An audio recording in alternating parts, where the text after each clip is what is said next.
pasa daw niya ng bar, nag-ano na siya, nag-litigator na siya kagad. Ay, grabe. Diba? So, ako, ang tanong ko, si BP ba yung dinidescribe mo na magnanakaw at walang CDF? Hindi ba spokesperson siya ng presidente? Hindi ko maintindihan talaga kung ano talaga ang gusto niya sa buhay niya. Mamahal sa bansa. Na natutunan natin o pinalakas o pinaigting ng isang Rodrigo Duterte. Nagsasabi nyo, ano ang sasagutin niya niyan bukas? Mabibigat yung mga binitaw. Pero may tanong ako sa...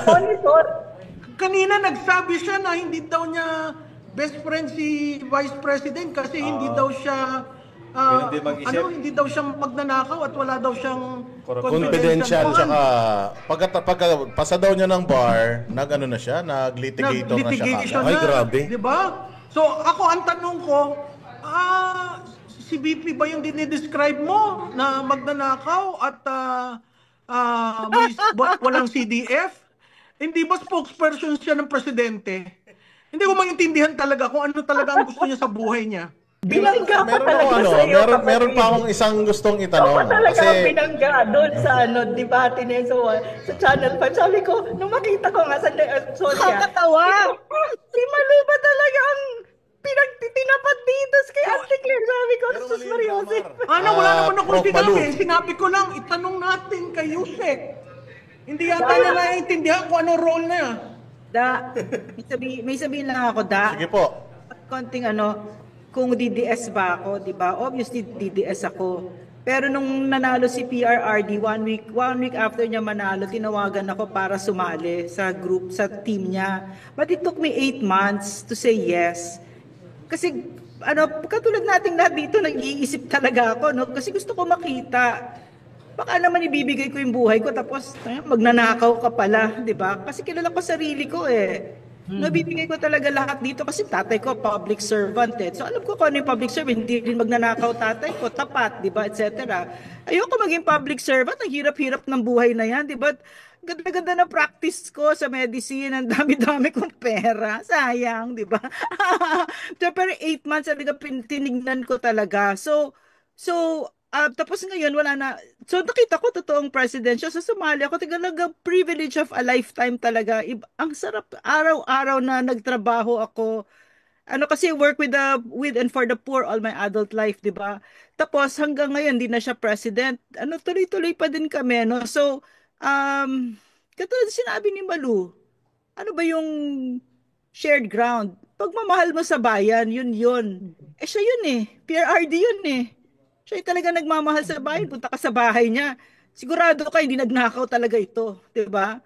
At saka Lorraine, natouch ako sa kanya nung si Prime Minister Abe went to his house. Yeah. The Japanese were so parang shocked. Na, wow, is this for real? Does he live here? Does he eat this? And usually, di ba, mahihiya tayo kasi ang gusto natin, ang Pilipino, ang kultura, the best. Best foot forward. Pero that taught us a lesson that even if you are the highest leader of this country, being simple and being authentic actually has its own reward. And Malu, very important as a public servant, simplicity, humility, 'di ba? Na nakalimutan na natin. Oo. Kasi mo pupunta sa slum area si Benny Abante. Tarantado, 'di ba? Dala-dala niya yung motorsiklo niyang mamahalin, kundi ka ba namang tanga, 'di ba? Insensitive. Diba? Insensitive, out of touch like this DTI secretary. So diba? Out of touch. Kaya nga yung salitang tone deaf. Yes. Diba? Kailan lang nauso yung tone deaf? Itong administrasyon na to. Pinanindigan niyang 500 na yan. Prof. Malu, nakita ko nga yung post na pinanindigan mo pa talaga. Oo, nagpunta kasi siya, talagang kaya daw yung 500 pesos na... Sumagot pa siya Hindi yung kaya. Walang gas, walang bawang sibuyas kamatis. Diba? Saan ka naman nakita spaghetti at saka sauce? Prof. Yeah, Malu, but- Prof. Malu, may Ano, tanong lang ano, ako, ano, Prof. Wag na Malu. lang, tabangan na lang konti. Wala nang Baka drinks. wag na masyadong madaming spaghetti sauce. Ano na lang, medyo tabang-tabangan na lang para jeta ng konti. Damihan na lang nasin.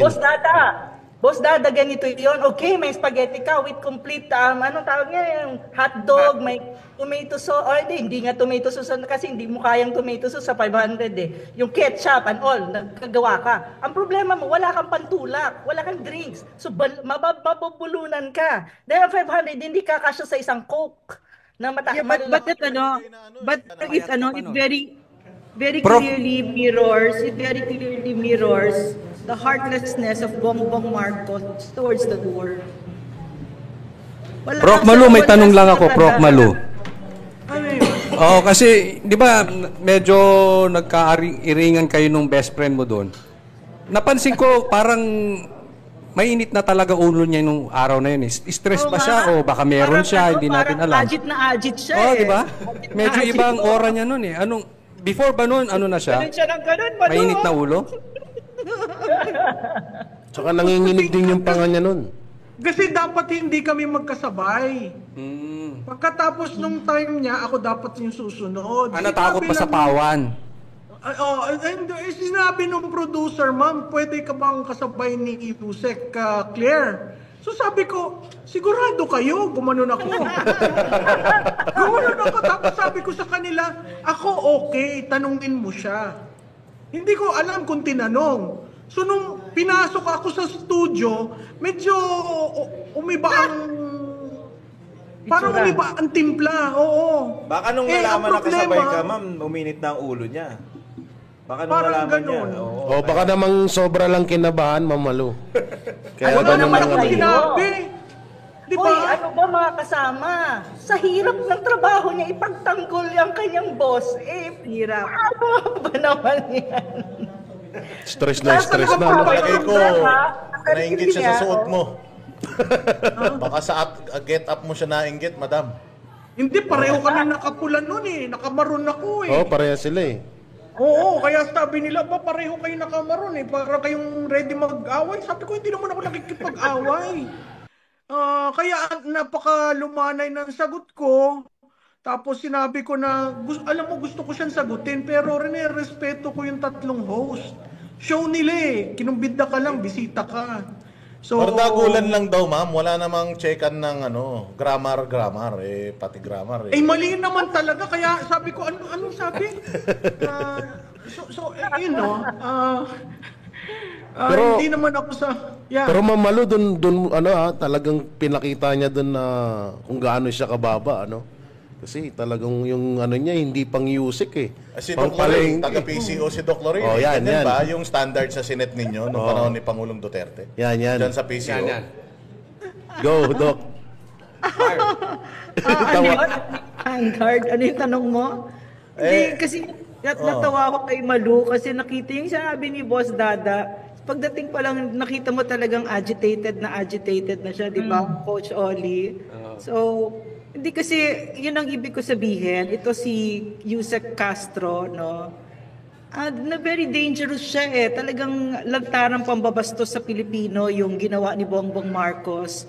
Na yan yung pinapaharap niya sa Pilipino. No, napakababa ng diskurso. Napakabastos.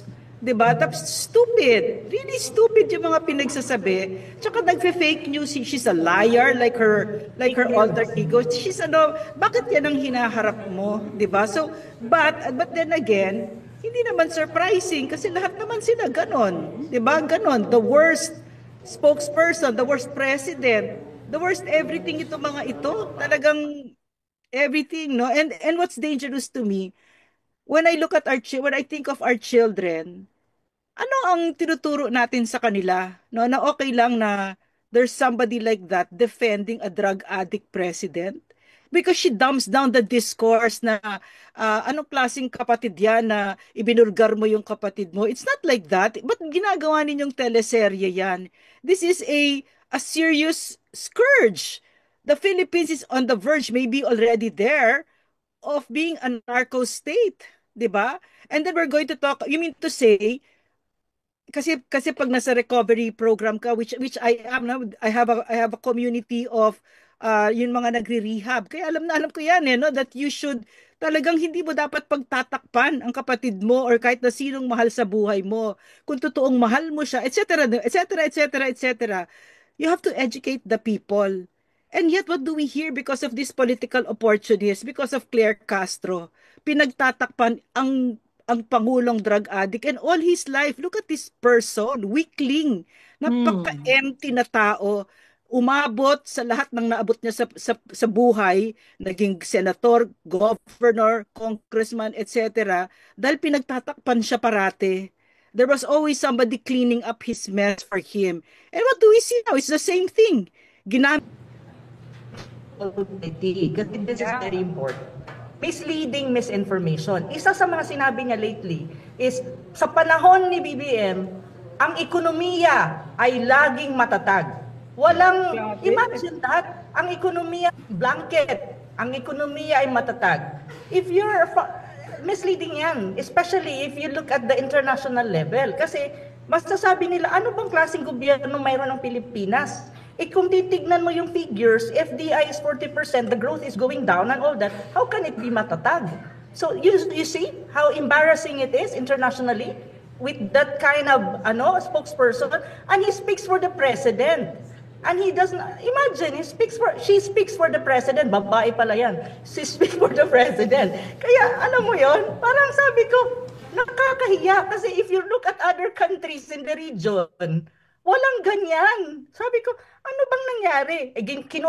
Sabi naman ng ating mga kaibigan, kinuha daw yan si Auntie Claire para mang-Alaska. Sabi ko, ganun ba kababaw talaga ang gobyerno na ito? Nakukuha ka ng isang tao na magiging presidential quote-unquote spokesperson mo or ng gobyerno para lang mang-Alaska sa mga so-called sa mga DDS daw. Sabi ko, so ganun na pala ang na-reduce ang presidential communication. Ang trabaho pala nila ngayon is mang-Alaska lang ng DDS kasi hindi nila kayang tapatan ang pang-Alaska or ang mga argument ng mga DDS. Ganun ba yun? Is that how it is? Anong klaseng gobyerno meron ka kung ganun lang?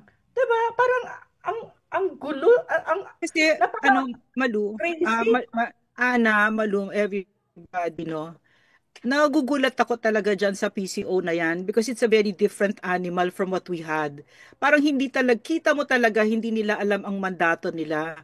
Kasi yan si Lisa Marcos, ginawa niya yung PR firm niya, taga-photoshop niya, taga-bayad na mga trolls, which was such a far cry from what we were doing before. Yung sa amin maliwanag kasi nakasulat naman sa mandato ninyo eh. You're supposed to communicate the programs of the president and the executive branch all the way down to the grassroots level.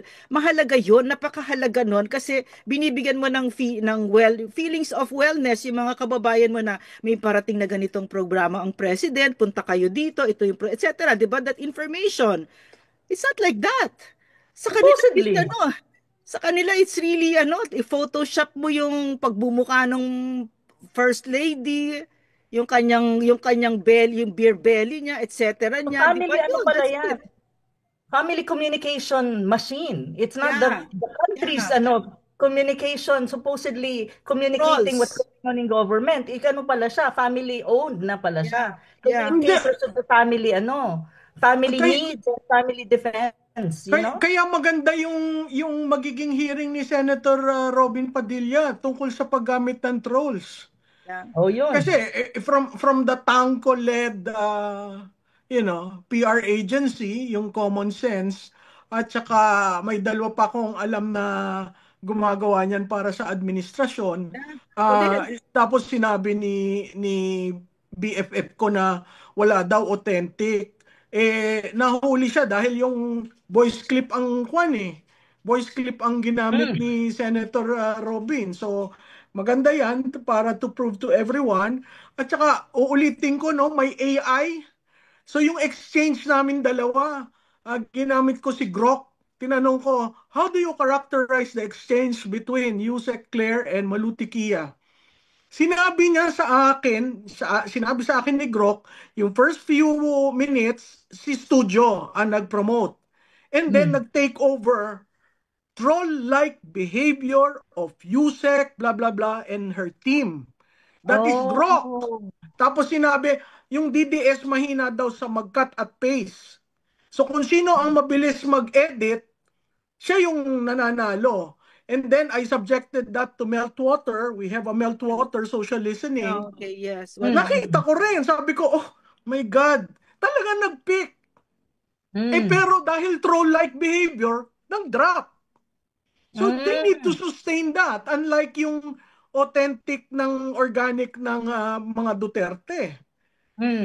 Just before we I just want to congratulate those who came up with this idea, yung online rally. Kasi pinakuha ko yung, sabi ko, kunin nyo nga yung data. The first 11 hours, we had viewership at 82,000. Wow. Oo. Tapos, Congratulations. in terms of age, 35 to 54 years old, 63% are from that cohort. And then, saan nanggagaling yung viewership? Davao, Quezon City, Manila, for a total of 67%. But I'm surprised with Hong Kong. Hong Kong was 8%. Yeah. So, I think this is what we did today is something that can be done again and probably a lot better. So, congratulations dun sa mga nagplano. Mabuhay kayo dahil Problema pa tayo sa internet kanina, pero mas marami palang nanood sa atin kaysa sa nag-PTA meeting sa Luneta kanina. Oo, pero mo, yung first 8 hours, ang viewership was 79%. So yung magandang i-breakdown yung per hour, kung ilan yung nanonood, at mukhang nag-i-increase tayo as we hit probably the OFWs. So Ngayong gabi. Oo, so maraming salamat dun sa nagplano. Na-accuse ako na SMNI lang daw ako. Pero binabati ko ang SMNI, minamaliit may isang academician sabi, yung si Tikia pang SMNI lang. Sinagot ko siya, sabi ko, oo, kasi yan yung iniipit nyo at binabastos nyo. So, nakita nga natin talagang yung post na yan. di ba, pag nag-invite Yung sabi si niyan? SMNI, oo kaagad ako. Kasi yun ang tulong ko dahil sa ginawa sa inyong pang-aapi. Ngayon, ikaw yung si Sub-Saharan. Oo, siya yung nagsabi. Yung si Tikia, pang SMNI lang. Wala naman yung international. Hindi mo ako nagbubuhat ng bangko ko. Ba't ko pagmamalaki yun? SMNI. Tama. Alam mo, years from now, pag nalampasan na natin ito, we're going to look back talaga at SMNI at it was a guiding light. It stood its ground talaga, and it really redefined. Klaruhin lang natin, ha? Klaruhin lang po ay Panawagan ng Bayan Virtual Rally. At alam nyo naman, natutulog na yung mga nag-PTA meeting. Tayo nandirito pa rin, nag-uusap-usap. Kung alam nga lang, mali ang diskarte pala. Dapat pala kaninang umaga pa, pinagsabay na kayong tatlo. Kasi yung buong araw, kulang pa sa inyo ayun na nga, dahil doon, kulang na kulang oras natin. Palagay ko, napakagandang napakagandang panimula nito at napakaganda rin ng mga numero na ipinesent ni Prof. Malu. Mukhang mapapadalas ito Hindi ba? Kasi kailangan natin kailangan natin talaga ma-inform ang tao. May sabihin si Prof. Malu. Prof. Malu, kapatid, mamaya, sandali. Isisingit ko lang. Yung Sub-Saharan na yan, masasub-Saharan talaga yan sa pagdating ng tamang panahon. Kasi kailan lang may nakita akong kadebate ka na naman, Prof. Malu, yung pinsan ni Sub-Saharan. Sino? Kausap mo rin. Yung pinsan niya, Hindi ko na nga pinapansin pero nung sinabi na hindi daw sinasagot, doon talaga ako napakwan Nasabi ko, sige, ikaw lawyer ka. Anong gusto mo? Saan mo niya sasagutin? Nagdesisyon ng Senado. Alam mo, ang problema ko doon sa mga lawyers, hindi ko maintindihan kung naiintindihan nila ang batas. O nagklik-clickbait lang. Diba? Kasi mahilig si clickbait yung isa eh. Pero sususugan ko yung sinabi ni Lorraine, yung after all this has been said and done. Yeah, I would love to look back and see where, those who were kneeling and were forced to kneel will be able to stand up again. And my sense, the stars are aligning eh.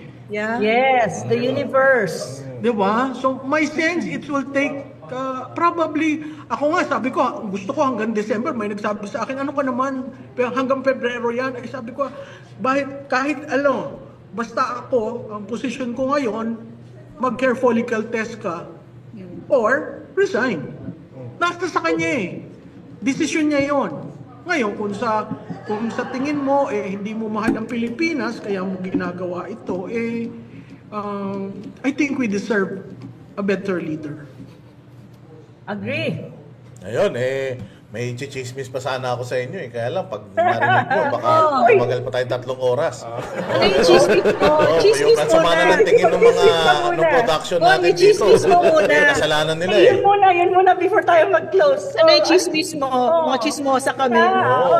Sa susunod na lang, para merong aabangan yung taong bayan. Naku, maraming salamat. Baka walang kwenta mo talaga, Dada. Prof. Malu Tiquia and Prof. Ana Malindogoy sa inyong thank you. pagpapasinaya sa panawagan ng Bayan Virtual Rally. I hope na hindi ito ang huli. Maraming salamat at magandang gabi. At salamat din sa lahat ng mga nanood sa ating mga live streaming live stream dyan sa Facebook and YouTube. And maraming salamat sa mga banateros na nandito ngayon. Yun. Mabuhay kayo, mabuhay! Hindi namin mga kilala yan. Idol lang namin mga yan. Napapanood lang namin hindi sila. namin kilala yan. Yung mga sinabi nila, bahala sila sa buhay nila.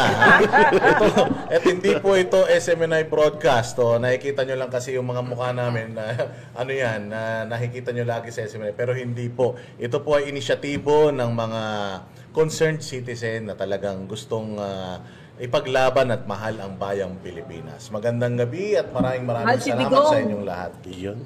Bye-bye. Bye-bye, salamat. Salamat! Bye, Malu. Bye, Annie. Bye, sister. Bye, kapatid. Bye, Banateros. Bye-bye. Bye, Banateros. Bye-bye. Thank you. Bye. Salamat. Grabe. At dyan na nagtatapos ang buhay ni Jay Guevara. Kami ang boses ng masa, hindi natatakot. Katotohanan lang, di kami nalulunod. Walang bahid ng sismis, lahat ay totoo. Kahit sino ka pa, pag mali ka babanatan ka. Walang pinipili kulay, wala kaming kinikilingan. Basta para sa bayan, kami lalaban. Pag tama palakpakan, pag mali banatan, di matitinag, di matatakot. Para sa bayan, tuloy ang sigaw. Sa harap ng kamera, walang halong takot. Mga baluktot, lahat kayo'y tutumba. Ang hustisya at totoo, yun lang ang mahalaga. Kahit sinong harang, di kami matitinag. Walang pinipiling kulay, wala kaming kinikilingan. Basta para sa bayan, kami lalaban. Pag tama palakpakan, pag mali banatan, di matitinag, di matatakot. Para sa bayan, tuloy ang sigaw. Kung nasa tama ka, ikaw ay aming